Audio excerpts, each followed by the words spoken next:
Segundo grado Escuela de Pastoral. Lección número 27. La Eucaristía, alimento del cristiano. Íntima unión con Cristo que alimenta y sostiene. ¿Sabías que hay un alimento capaz de transformar tu vida por completo? No es cualquier comida, sino el cuerpo y sangre de Cristo en la Eucaristía. Hoy descubrirás su poder, cómo nos une íntimamente a Dios y nos fortalece en el camino de la fe. Quédate hasta el final. Oración para profundizar en la Eucaristía. Señor Dios Todopoderoso, fuente de toda sabiduría y verdad, hoy me acerco a ti con el corazón abierto, sediento de comprender el misterio sublime de la Eucaristía. Enseñaste a tu pueblo que el pan de vida no es solo alimento, sino la presencia viva de tu Hijo Jesucristo, entregado en cuerpo y sangre por nuestra salvación. Ilumina mi mente, Señor, para que no solo aprenda con el intelecto, sino que mi corazón arda con el fuego del Espíritu Santo. Que cada palabra estudiada se convierta en semilla, que crezca y dé fruto en mi vida. Dame la gracia de la fe profunda, para reconocer tu presencia real en el Santísimo Sacramento. Que cada comunión sea un encuentro transformador, y que, al recibirte, seas mi alimento y fortaleza. Guíame, Señor, para vivir esta enseñanza no como teoría, sino como una verdad encarnada en mi ser. Hazme testigo del amor infinito que se entrega en cada misa y permanece en el sagrario. Te doy gracias, Padre amado, porque me permites aprender y crecer en tu palabra. Gracias por este llamado a la intimidad contigo, por la gracia de estudiar, meditar y compartir el don inefable de la Eucaristía. Que María, Madre de la Eucaristía, y San José, custodio fiel de Cristo, me acompañen en este camino de fe y conocimiento. Amén. Hemos llegado en nuestra consideración de los sacramentos ante el misterio más asequible a nuestros ojos, por cuanto este misterio es contemplado por nosotros día a día sobre el altar. Dios se hace presente bajo las especies sacramentales de pan y vino, y de esta manera nuestra fe se ejercita, se fortalece y crece ante la vista de lo que parece poco y es infinito, lo que parece pobre y es omnipotente, lo que se muestra nada y lo es todo. Prosiguiendo con la idea de paralelismo entre los sacramentos y la vida natural del hombre, la Sagrada Eucaristía es para todo cristiano el alimento, el tónico, el reconstituyente de su vida sobrenatural. Definición.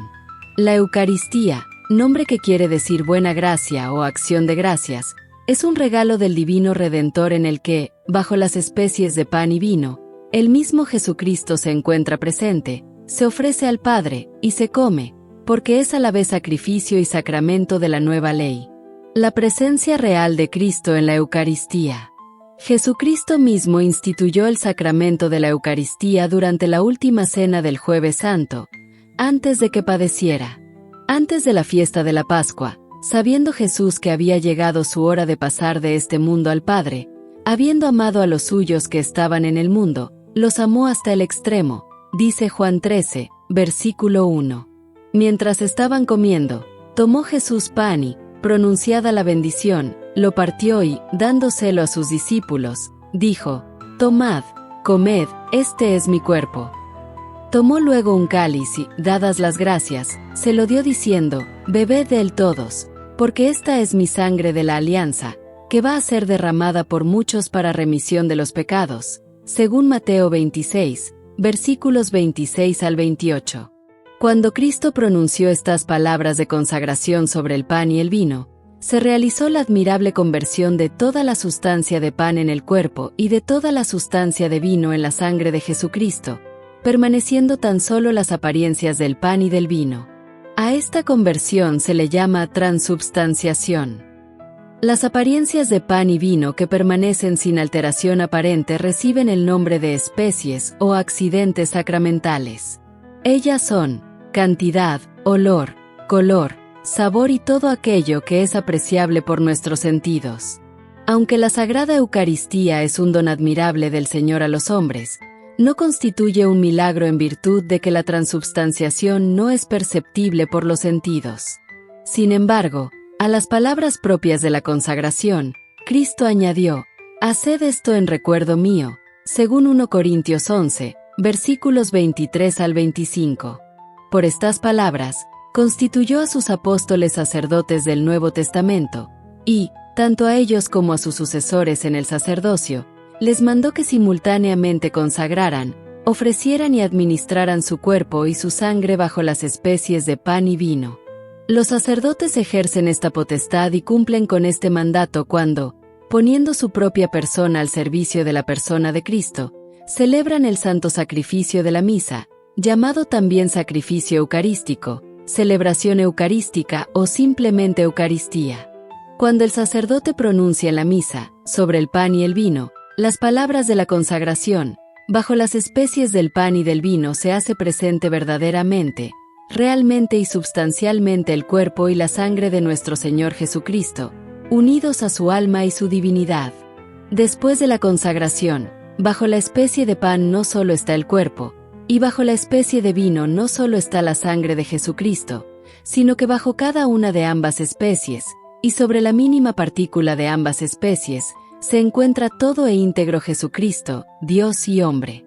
Asimismo, Jesucristo se encuentra de este modo en todo lugar de la tierra donde simultáneamente existe la Sagrada Eucaristía, así como también gloriosamente sigue en el cielo al lado del Padre. Esta presencia de Cristo bajo las especies sacramentales permanece al ser comido por nosotros y en la Sagrada Eucaristía, en tanto no se corrompan las especies sacramentales. Por tanto, si con el transcurso del tiempo las especies de pan y vino sufren la alteración natural de arranciamiento y avinagración, la presencia sacramental de Cristo deja de existir. Solamente la materia de pan de trigo y de vino de vid o uva son aptas para la consagración eucarística. Las palabras necesarias para que se realice la transubstanciación son las mismas que Jesucristo, Señor nuestro, pronunció en la última cena sobre el pan y el vino, y así el sacerdote que pone al servicio de la persona de Cristo su propia persona, las repite exactamente durante la celebración de la misa. El sacrificio de la Santa Misa o Eucaristía. Recordaremos aquí que por la palabra sacrificio entendemos la oblación u ofrecimiento de una cosa a solo Dios, en señal de sumisión a Él, como signo de supremo honor y reverencia que a Él debemos como nuestro Creador, Señor y último fin. La Santa Misa es el verdadero y propio sacrificio de la nueva ley que Jesucristo, por el ministerio del sacerdote, ofrece personalmente al Padre, ofreciéndole bajo las especies de pan y de vino su cuerpo y su sangre en mística, es decir, misteriosa, inmolación. Jesucristo instituyó este admirable sacrificio para que la Iglesia pudiera ofrecer al Padre un sacrificio visible, tal como la naturaleza del hombre exige, que pueda representar y recordar en forma inequívoca aquel otro sacrificio que, en forma cruenta, el mismo Cristo ofreció en la cruz, y de esta manera permanezca hasta el fin de los tiempos, como recuerdo y virtud saludable de la remisión de nuestros pecados, el pecado original y los personales que seguimos cometiendo. La Santa Misa representa el sacrificio de la cruz por la consagración hecha en forma separada del pan y el vino, a imagen de aquel otro sacrificio en que, en forma cruenta, Cristo ofreció por la separación del cuerpo y la sangre hasta producirse su muerte. Pero es necesario tener en cuenta que la Santa Misa no es una simple representación del sacrificio de la cruz, sino que es el mismo sacrificio de la cruz que se renueva, por cuanto es una y la misma víctima divina, uno y el mismo el que la ofrece por ministerio del sacerdote, Cristo, que asimismo se ofreció en la cruz, siendo solo diversa la forma del ofrecimiento. Por medio de la Santa Misa se nos siguen aplicando los frutos del sacrificio de la cruz, por cuanto el Padre, aplacado por esta inmolación de Cristo, nos concede sus gracias, las que Él mismo nos compró con el precio de su vida y de su sangre. El santo sacrificio de la misa se ofrece por 4 fines. Primero, para adorar a Dios, por lo que se llama sacrificio latréutico, del griego latreia, que significa servicio o sumisión. Segundo, para dar a Dios gracias por su gran gloria y por los beneficios que de continuo nos hace, por lo que se le llama sacrificio eucarístico, del griego eucaristia, que significa acción de dar gracias. Tercero, para pedir a Dios nuevas gracias y favores, por lo que se le llama sacrificio impetratorio, del latín impetrare, que significa conseguir lo que se desea, conducir hacia la meta deseada.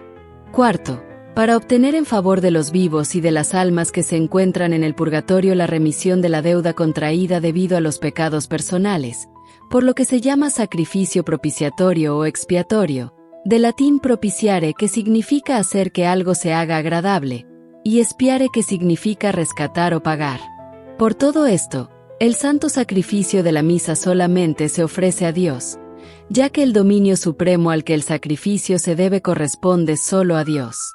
Sin embargo, la Iglesia ha acostumbrado siempre a celebrar la Santa Misa en honor de la Santísima Virgen María y de los santos, pero no porque a ellos se les esté ofreciendo el sacrificio, que solo a Dios se ofrece, sino a manera de festejo y acción de gracias por su perseverancia y victoria sobre el mal y amor al bien hasta el fin de su vida, implorando su patrocinio delante de Dios. Toda misa, dado que es el sacrificio de la Iglesia Católica y es ofrecido como acto público de ella por un ministro de la misma, no solo se aplica en favor del ministro celebrante, sino para bien de la comunidad de los fieles, sean vivos o difuntos, principalmente por aquellos que el celebrante conmemora durante la misma misa. Además, el sacerdote puede aplicar una intención particular para el bien de alguna o algunas personas vivas o difuntas, o para algún fin particular, de lo cual proviene que, siendo estos de la misma condición que los demás miembros de la comunidad, exista particular intención para ciertas personas o fines. Una contribución económica para el sostén del culto, del ministro celebrante y de la Iglesia, llamada estipendio, puede ser razón para que la intención del celebrante se aplique en favor del contribuyente.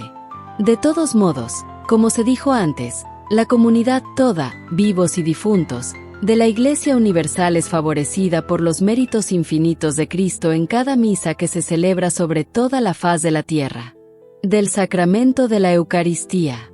La Eucaristía, además de ser un sacrificio, es un sacramento instituido por Cristo, por el cual, bajo las especies de pan y de vino, el mismo Jesucristo, autor de la gracia, verdaderamente, realmente y sustancialmente se nos concede para alimento espiritual de nosotros.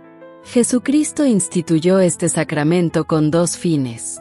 Primero, porque, enamoradísimo de nosotros, pudiera mantenerse cerca y ser amado por nosotros. Segundo, para que, al comerlo en la Sagrada Comunión, Él pudiera unirse íntimamente con cada uno de nosotros, ser nuestro alimento celestial, por el que pudiéramos obtener, conservar y aumentar nuestra vida espiritual, y para que en nuestra última hora, al partir de este mundo, Él sea en el camino final nuestro viático de sostén hasta llegar a la presencia del Padre. Viático significa aprovisionamiento de víveres para emprender un viaje. El sacramento eucarístico se distingue del sacrificio eucarístico por dos notas.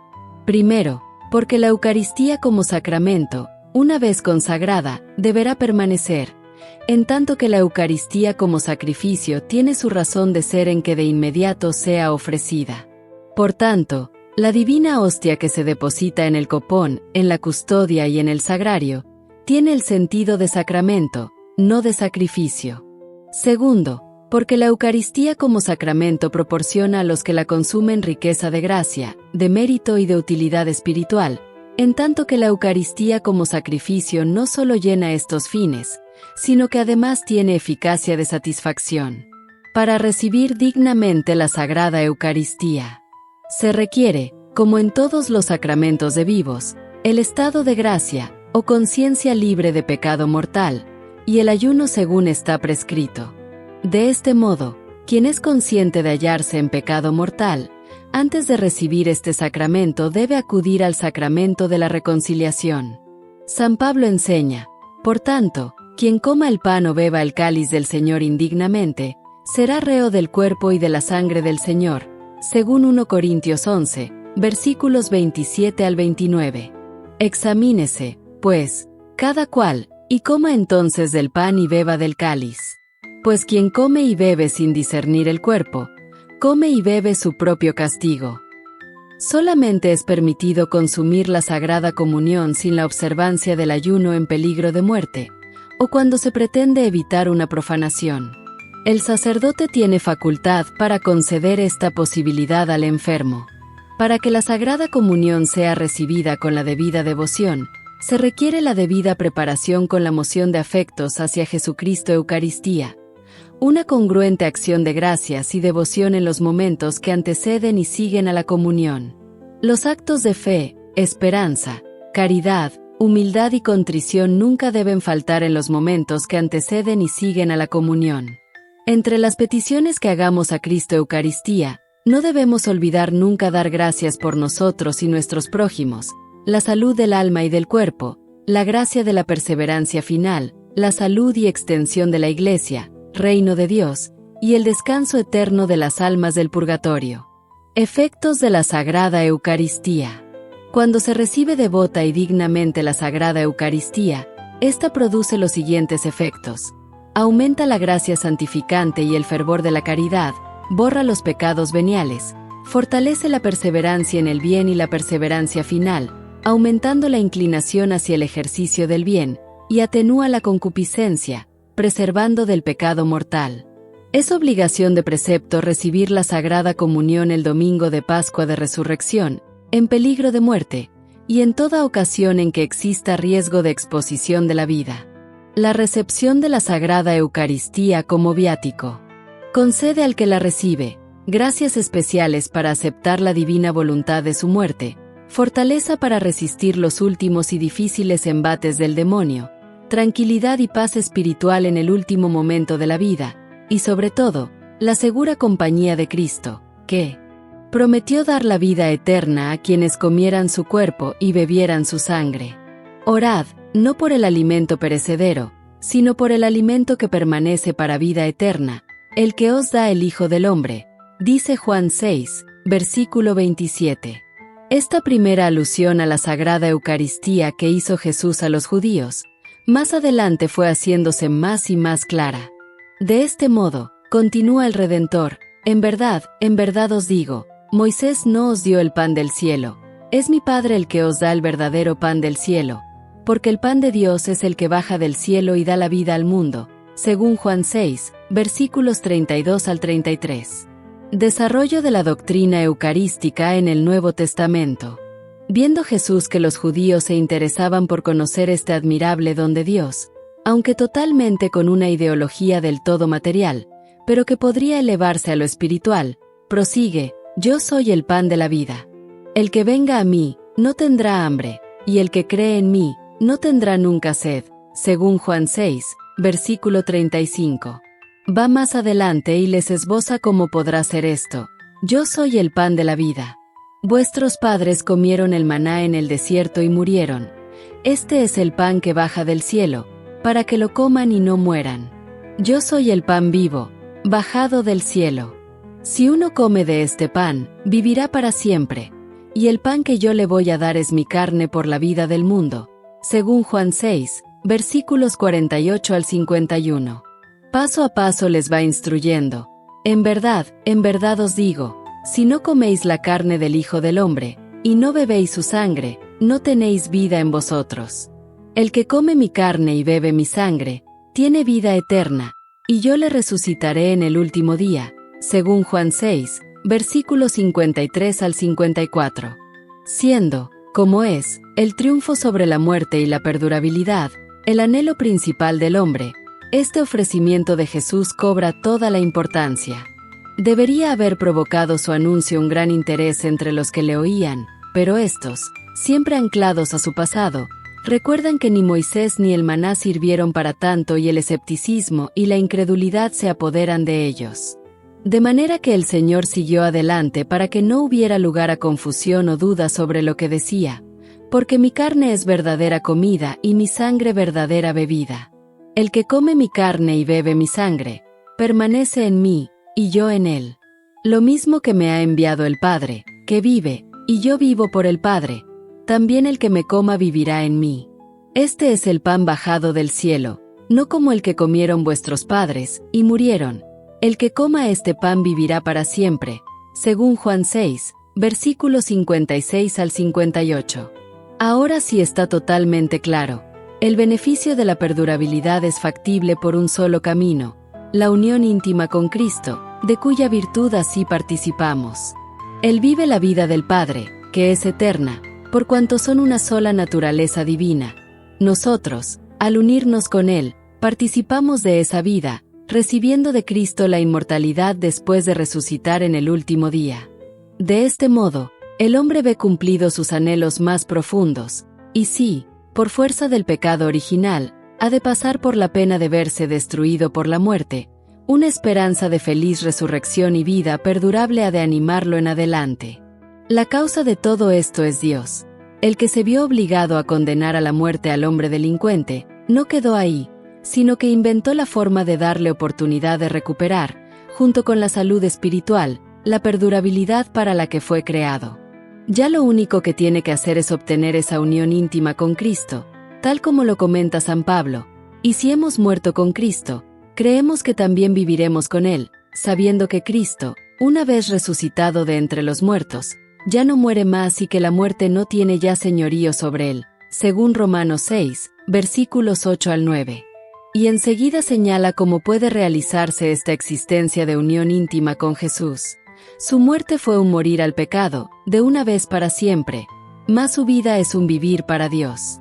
Así también vosotros, consideraos como muertos al pecado y vivos para Dios en Cristo Jesús, según Romanos 6, versículos 10 al 11. La Santísima Trinidad en la Eucaristía. Ya hemos visto antes cómo Cristo define esa unión íntima con el que llamamos comunión, el resultado de asemejar nuestra unión con Él a la unión divina de Él con el Padre, lo mismo que me ha enviado el Padre, que vive, y yo vivo por el Padre, también el que me coma vivirá en mí. Así, esta comunión con Cristo se realiza por designio y voluntad del Padre. Diríamos que esto es el qué. El cómo y el por quién nos lo aclara el apóstol con estas breves palabras. Y si el espíritu de aquel que resucitó a Jesús de entre los muertos habita en vosotros, aquel que resucitó a Cristo Jesús de entre los muertos dará también vida a vuestros cuerpos mortales por su espíritu que habita en vosotros, según Romanos 8, versículo 11. Esto es la comunión plenamente realizada por la Trinidad de Dios en la inhabitación del hombre. Unidad eucarística del sacrificio con el sacramento. A primera vista, sacrificio y sacramento parecen dos cosas totalmente distintas. Un análisis sobre esto que hace San Pablo va a darnos la respuesta. Fijaos en el Israel según la carne. Los que comen de las víctimas, ¿no están acaso en comunión con el altar? Según 1 Corintios 10, versículo 18. Es una clara alusión del apóstol a la unidad que existe entre la consagración del pan y del vino la noche del Jueves Santo y el sacrificio de la cruz el Viernes Santo. Podríamos decir que en la Eucaristía, el sacramento es sacrificial y el sacrificio es sacramental. La consagración, al servir simultáneamente como sacramento y como sacrificio, viene a hacer de ambos una sola cosa.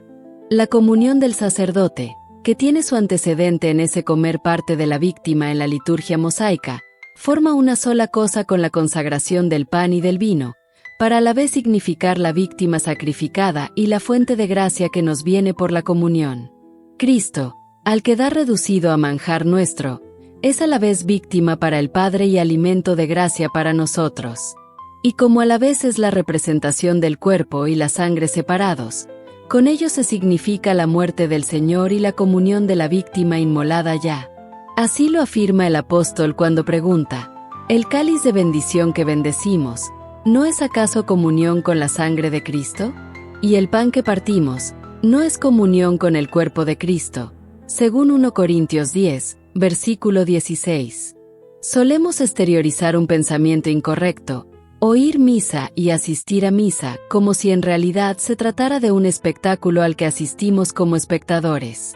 La consideración de la comunión sacrificial o consumo de la víctima infinita por parte de nosotros, precisa la idea de que en la Santa Misa somos más que espectadores, protagonistas estrechamente vinculados al sacrificio por la comunión de la víctima sacrosanta.